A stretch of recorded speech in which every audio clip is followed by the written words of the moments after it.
Avy aiza moa io avinavina io ary mitondra makaiza izy io. Andinika an'ity hoe avinavina ity isika ary andiny tena ihany koa anatin'izany ny amin'ny sitrapon'Andriamanitra izay tokony ho arahantsika. Anasana anao zany ao anatin'ity fandarina universe io ity.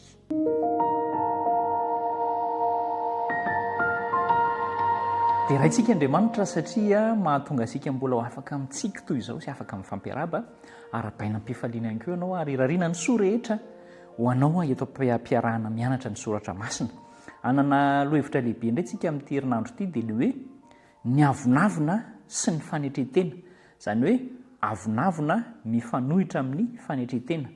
Raha misy lalao anankiray izany namatitra dia hoe avinavina contre fanetretena. Izay zany ilay fahazoantsika azy. Avy aiza moa io avinavina io? Amaly an'izay fanontaniana izay sika andesika aloha hivavaka.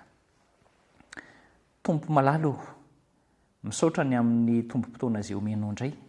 Sitrakay ny handinika sy handalina ny soratra masina ary andiny tena ihany koa.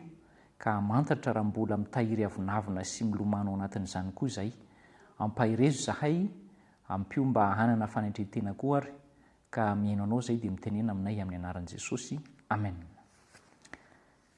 Rehefa miresaka an'io avinavina io dia mahita olona tena miavinavina mihitsy ianao. Mety tonga ao an-tsainao mihitsy izao ilay olona hoe ianona iny koa tena miavinavina mahakamo mihitsy, ary ratsy ny fahitan'ny olona anankiray an'izany olona miavinavina izany raha olona no miavinavina.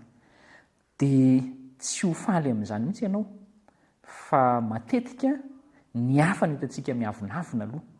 Andao sika aloha andinika ary mavy aiza moa ty avinavina ity.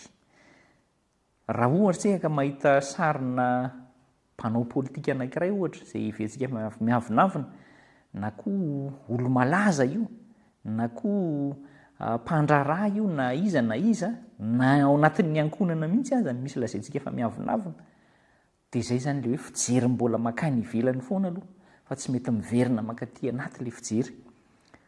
Fa andao andinika ny tenantsika misimisy kokoa isika.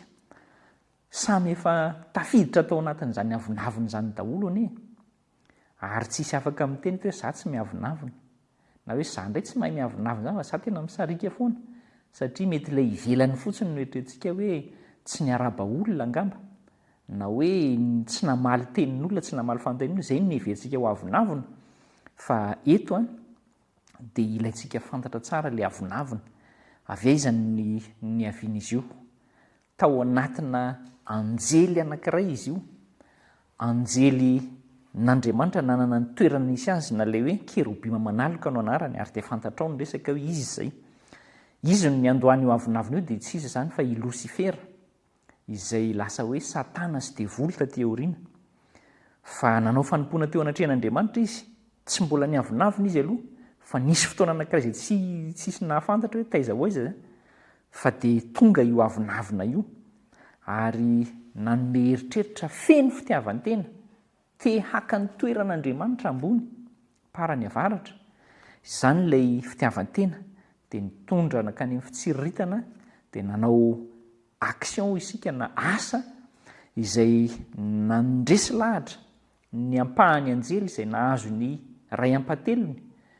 Nanomboka teo ilay fifanandrinana lehibe, ady lehibe eo amin'ny tsara sy ny ratsy, ny mazava sy ny maizina, izay iainantsika ankehitriny ihany koa. Dia voakasika izany daholo ny rehetra, vokatry ny fahotana. Dia indro zasy ianao mety marary, mety reraka, mety mitomany, mety malahelo, mety maty. Izany no mahazo antsika. Ary mbola anatin'ilay ady izay fanaovantsika ankehitriny. Namboleny Satana fisalasalana ny anjely namany, dia ny salasala. Namboleny Satana fisalasalana i Eva sy Adama, dia resiny. Ary zasy ianao koa mbola amboleny an'izany. Izay nefa ilay fisehoan'ilay avinavina anie. Lasa mahatoky tena, mahatoky ny tena mihoatra noho ny fatokinan'Andriamanitra. Izay ilay avinavina. Manana an'izany toetra izany ve ianao? Ianao no tena mahalala, fa raha izaho aloha dia mahita hoe tena nisy fotoana niainana an'izany, ary mbola mitolona mafy amin'izany aza. Fa andao isika ahita lalindalina kokoa. Makaiza, mitondra makaiza izy io? Satana rehefa niavinavina nazera nisy ady tany an-danitra resy izy de nazira satria tsy andresy mihitsy izy fa raha izy ny mandresy de fikorotanana tanteraka fa tsy andresy mihitsy izy. Makaiza ny avinavina iadamaseva rehefa ny avinavina ihany koa nahita hoe tena no ajaina no Andriamanitra tratry ny fahafatesana. Makaiza ny avinavina isika ankehitriny rehefa miavinavina de mitotongana. Zany foana ny lalam-piainana fa andesika tsy hevitra mihitsy hoe ny avinavina na tsy maintsy asiana ny fiainana fa iny manambony fa simban'izay isika raha toa ka miantehitra amin'izay. Mety misy amintsika miteny hoe za tena mirehare aminao mihitsy zanako, mirehare aminao. Ilaina ny rehare zany fa eo zany de hoe ny zanako no irehareako fa tsy hoe za mirehare hoe za ny tena tsara noho ny zanako fa ny zanako no irehareako. Mety mampiasa n'izany fiteny zany tsika andavanandro fa tsy hany zany le olana le hoe mirehare fa le hoe izaho mihitsy zay ambony noho ny hafa de izay le tian'Andriamanitra elantsika. Tsy tian'Andriamanitra zany tsika hoe fitetaka ao anatina hoe de manetry tena tsy manana rehare ninina mihitsy ianao fa tsy mety amintsika kosa ny manandratra ny tenantsika ho ambony noho ny fiheverana an'Andriamanitra ho Andriamanitra na hoe izy no ambony.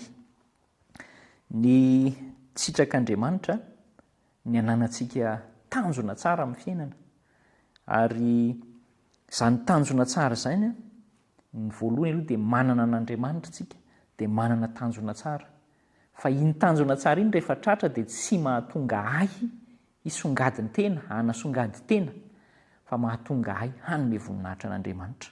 Zay ny fiafarany ary zany no atao hoe Jehovah no reharehantsika. Aoka tsy angovotra isika. Zany ny lazain'ny soratra masina ozy ny apôstôly Paoly hoe tsy misy ataoko rehareha fa tsy ny azo fijalian'i Kristy.